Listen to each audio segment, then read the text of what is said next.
Welcome back to Just Chattin', and this is the series of videos we do on Thursday and Sunday evenings just for our own amusement and obviously for Audie's. We are once again in the bedroom in the back because it's very warm, but worse than that, all of my neighbors are cutting their lawns. So, we've hid out here to escape the noise. Audie, as you can see, is more than happy to be free of the chaos of lawnmowers. He likes the neighbors very much. And even though he likes the vehicles that he knows belong to the neighbors, he doesn't like strangers' cars. Strangers' cars are no good. But if a neighbor is driving down the street, he will walk out into he has done this. Walk right out into the road and sit in the street in front of them, waiting for them to stop and pay attention to a cat. So, yeah, he's fine with the neighbors, but he doesn't like their lawnmowers. And he has shown up under cars, hiding in wheel wells, in the beds of trucks, things like that. Neighbors only, of course, because obviously they're okay. Strangers' cars, oh no. No patience for that. And thank goodness for it. So, do you want to say, yes, I'm still here? Well, so now that Audie's settled in, we're going to take a little break for the intro and we'll be back.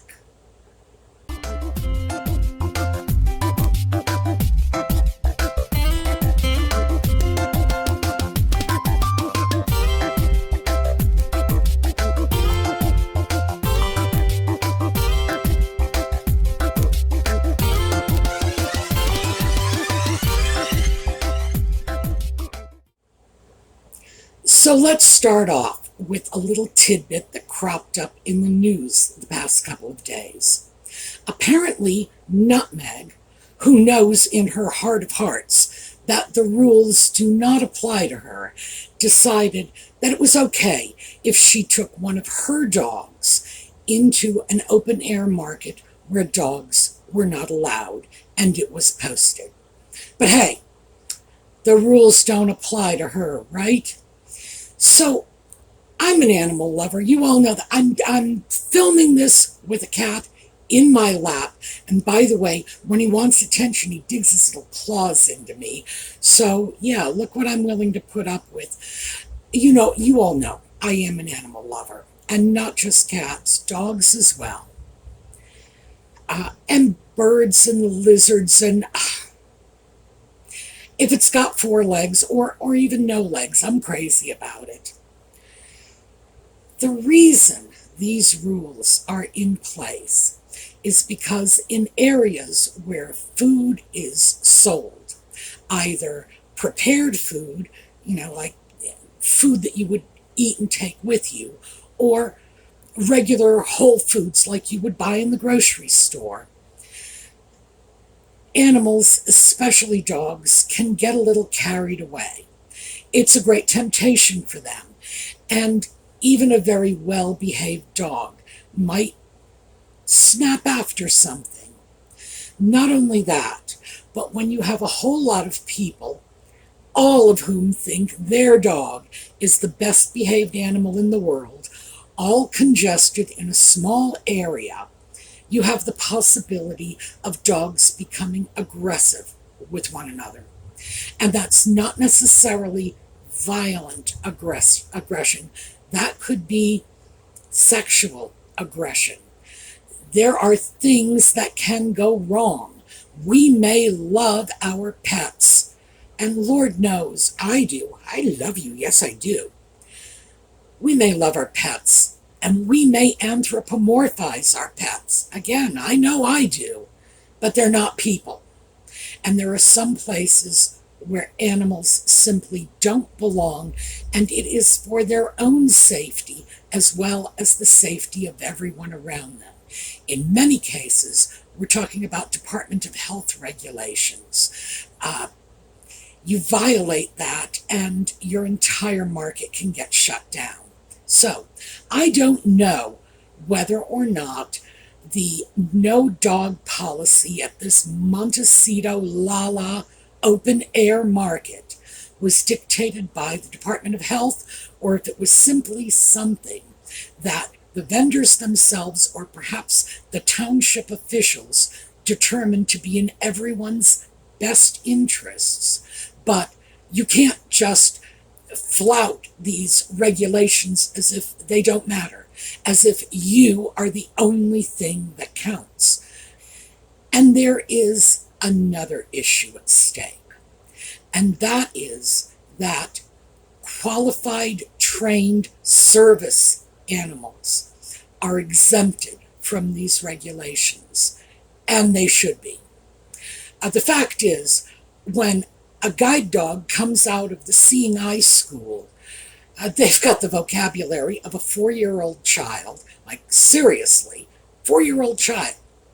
And they are very well trained, and they are the difference between a normal integration into society for a person who is blind and sitting at home like somebody's poor blind house pet. By the way, that line is one I always used when people would tell me, you can't do this, you can't do that. I'm not going to sit around and be somebody's poor blind house pet. So, I get it. Anybody who does anything to make it more difficult for people who are blind, people who are deaf, people who are mobility impaired, to use their service animals in public, well, they're making an enemy of me. Let me just put it that way. And by the way, I do not include support animals because this is such an amorphous and ill-regulated designation.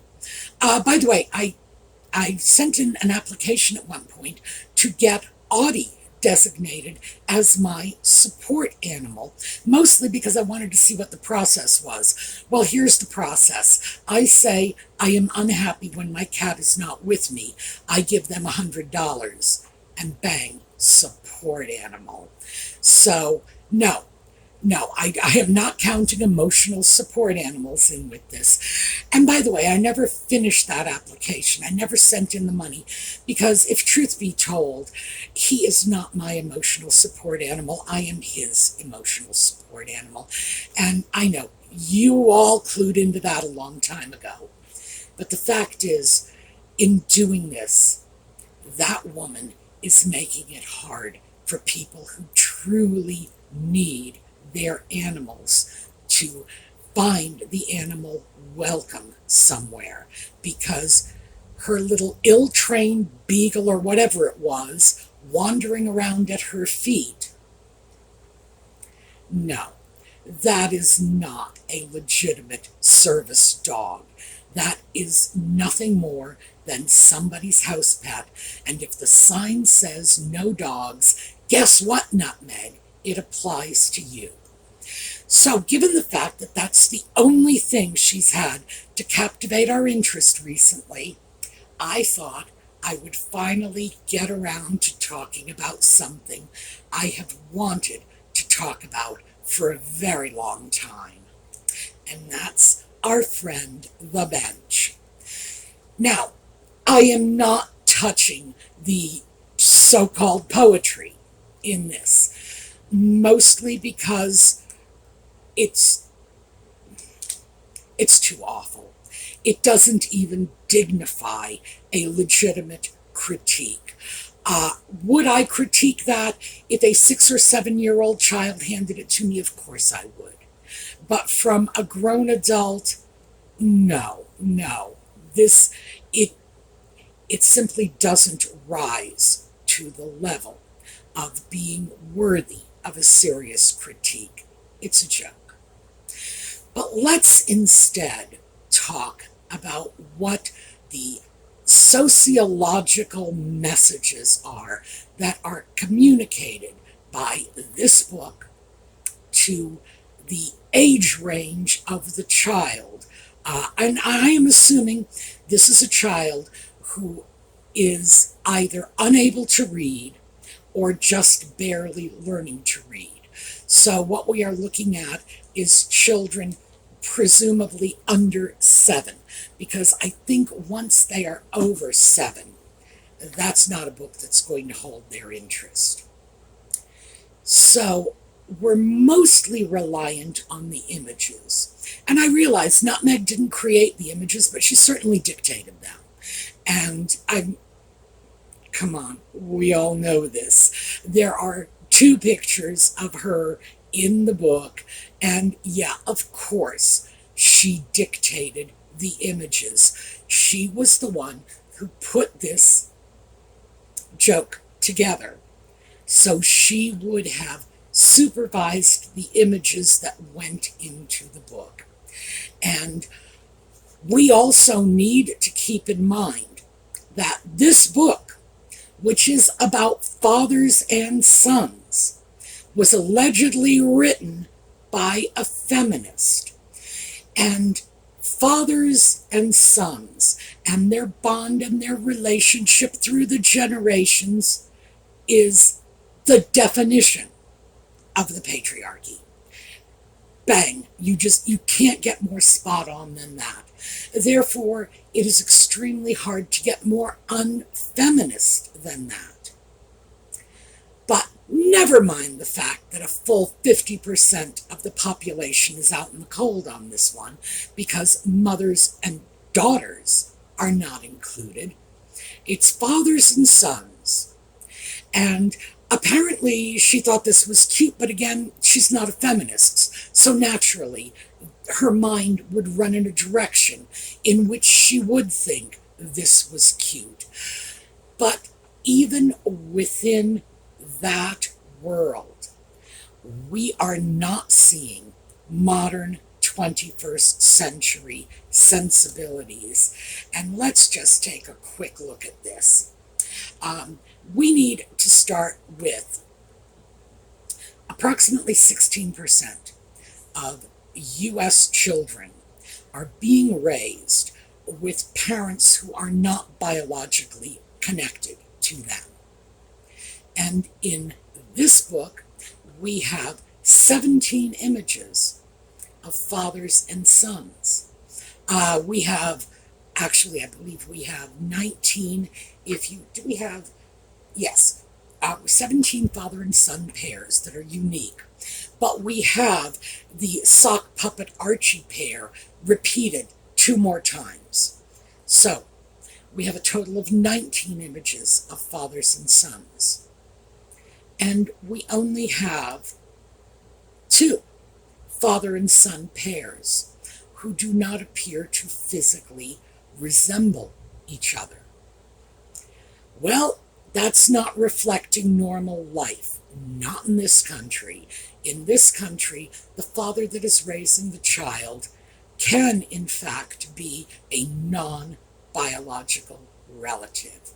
We have a mix. Let me see. It is 9 presumably white biological pairs, father and son, and 6 presumably non-white pairs.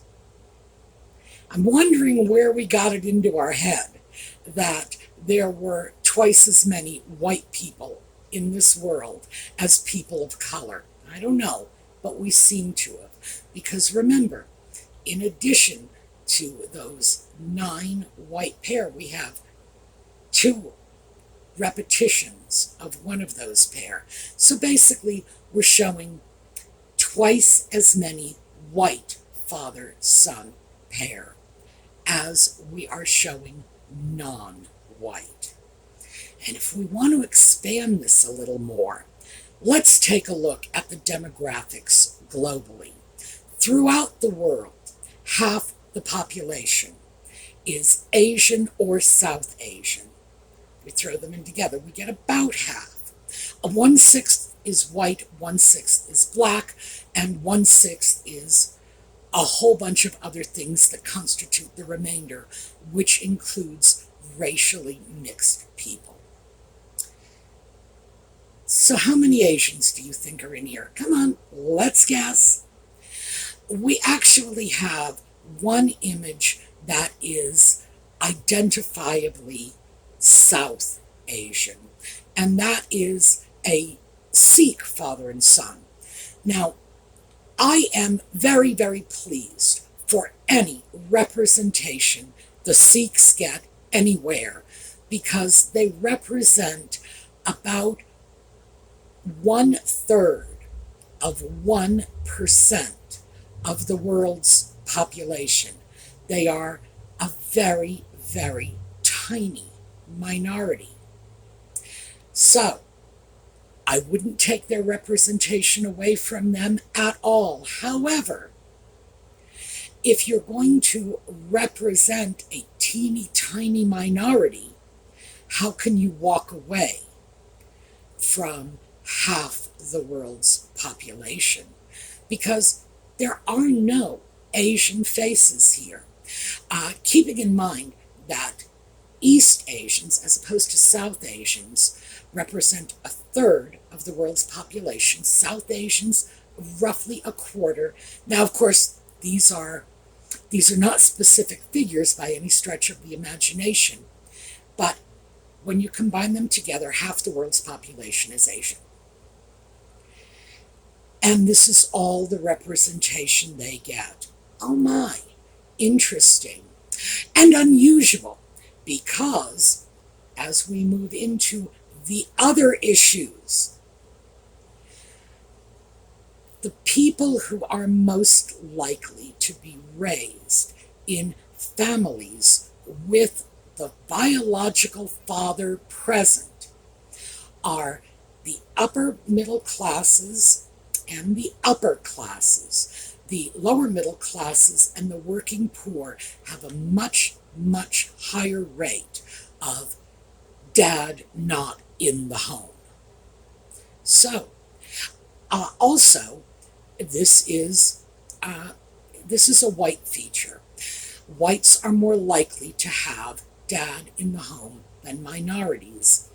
And Asians, remember, those people that are not even shown in this book, have an even higher percentage of having dad in the home. So who are we representing? And is this what we are thinking of when we think of the woke Duchess and her woke values? She is promulgating the values of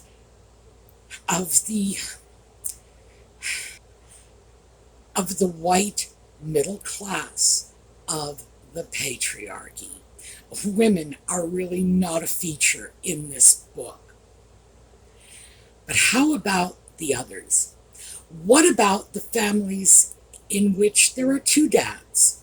And by the way, that is not just gay couples. You can have 2 dads in a great many ways. One of the first things that comes to my mind is Sean Astin. And perhaps you'll all remember him from the Lord of the Rings movies. And he said that in addition to the man he grew up believing was his biological father, his stepfather was also his father. He grew up with 2 fathers. What about Nutmeg and Ginger's dear friend Elton John? His sons have 2 fathers. Or what about the Kardashians? They have a father who is now a woman. There is nothing in this book that makes the least bit of departure from the images children were getting in the 1950s when I was learning to read, with the exception of a few faces of color. And even at that, it's not nearly enough. The idea of mixed race families does not appear here. There is one image. I was not able to find an image of this online, but I thought I would just show it to you in context, just so you can see. taking a look at this house. You see how tiny this is? I'm going to bring it in. The father appears to be white, holding a brown child. That's it. That is the only image that clearly shows a father who does not physically resemble the child. It's the only one that suggests a mixed race family. That's it. Which is amazing, given the fact that this is the work of a mixed race, I cringe to say it, but author. But we're not representing that in any way in our book. Furthermore, we next have this. In this image, we have a father wearing a tutu over his clothing with a child that I have to assume is a boy, given the fact that this whole book is about fathers and sons. And the boy is wearing a tutu as well. This, by the way, was the only other image in the book where the father and son did not have the same skin color and the same hair color. These two seem to have the same skin color, but the child has a different color and texture of hair. Oh well. So perhaps this isn't his biological dad. Maybe that's the message. The problem is the message that comes across to me in this image is that male dancers are pansies. Male dancers are transvestites wearing women's clothing. Now, this is not an image I hold in my head because, in fact, when I think of male dancers, I think of Nureyev, I think of Baryshnikov, I think of Godunov, I think of Nijinsky. And these are tasty little bonbons if ever I saw them. So my mind goes straight to this group of gorgeous Russians, and they can come dance all over my sofa any day of the week. This is a very disturbing image for a lot of reasons. I don't know if this is an image of a child that is transgendering, if this is a boy moving toward becoming a girl. I don't know why the father is wearing a tutu. Male dancers do not wear tutus. All I can see of this is mocking boys who want to dance. And for me, that is a really disturbing image. Oh, and for those of you who think you may have another take on this, please be my guest, because I honestly don't know what is going on in this picture. I don't know what I am supposed to take out of this. The little text here, such as it is, reads, "You'll love him, you'll listen, you'll be his supporter." Are we supporting a child wearing a tutu by doing this ourselves? I don't know. So I throw this out to you. You tell me what message you are taking from this. What I am taking from this is that this is a book I would never let a small child read, or, well, even if they were too young to read, obviously, I wouldn't let them read it. The little rhymes are so bad. But I would not expose a small child to these values. A book like that does not belong in a classroom because it's too exclusionary of girls and women. I would not put a book like this in an inner city school because there are no images of Asian children anywhere. I would not put this book in the hands of any group of children if I were attempting to give them an idea of father-son bonding because there are just not enough diverse images of fathers in here. Um, this excludes all of the children who, by the way, are primarily found in working class and low income families who don't have an in-house father image, whether it's biologically theirs or not, at all. They're totally excluded.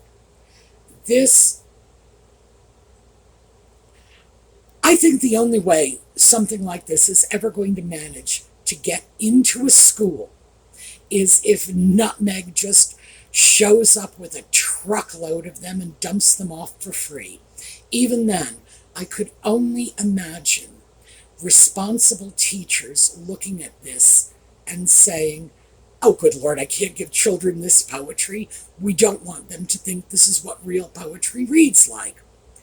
But responsible teachers should be looking at something like this and saying, absolutely not. These are not the images I want to expose to my classroom. I would not do it, even if my class were 100% white, 100% two-parent homes. I wouldn't do it because that is not the real world, and it is so inherently discriminatory against so many groups just by omission. Girls are left out in the cold. If I were teaching at a boys' school, I still wouldn't hand out a book like this. Wouldn't do it. There is just too much wrong with this. My biggest complaint, I go back to what I originally said, is this was allegedly written by a feminist. That is how Nutmeg self-defines, and she does it loudly. She's a feminist. She was a pioneer for women's rights. When she was 11 years old, she wrote a letter to a soap company. And now she is writing this mess. Come on. I think we all know what's going on here. So, anyway, I have been waiting a long time for Nutmeg and the Sock Puppet to keep their little trap shut long enough to actually get into this. Now, I've got a lot of resources in the notes, but most of this came from drawing statistics and then extrapolating on what I derived from those statistics. And so anyway, that's it. What you've got here is an image of Leave It to Beaverland, with a few racial minorities thrown in, but not nearly enough. So that's what I have for you today. I have to wake Audie up before he falls over because he's right at the very edge of my chair, sound asleep, making little cat snores. All right. I hope you all have a terrific week. I will see you again next week. We are going to take a quick look at a slideshow on the way out. So, I'll see you all next time.